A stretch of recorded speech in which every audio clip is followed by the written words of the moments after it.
So in this example, I'm using a Cisco Rootkit Plus and we're already in a WebEx meeting. To get started, all you need to do is press JIBB and it'll automatically snap to your room's whiteboard preset. So it doesn't matter what the bar was being used for previously, it'll automatically go to your whiteboard. To start the session, all you need is to press start. Once it starts up, it'll digitize everything that you've written and you can write in black or in color.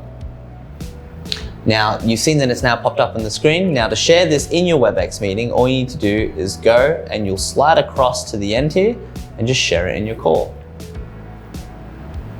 Now, all the meeting room participants can see your whiteboard clearly.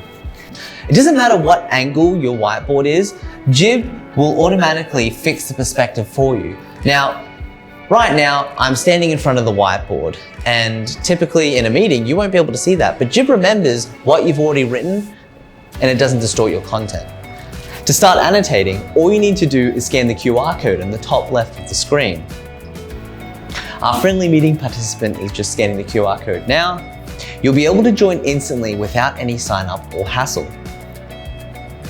And in a moment, you'll be able to see that he's able to draw over a digital workspace. And once everything's done, you can clear your annotation so you have a clean whiteboard.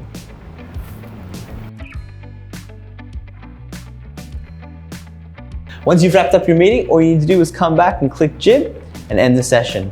And JIBB will automatically send a PDF file of the meeting to your email address. So the session's finished. Now I'm just going to go to my email address so you can see what it looks like as the PDF file. So I'll go here, I'll open this and open the PDF file. And as you can see, JIBB has saved each key moment from the session.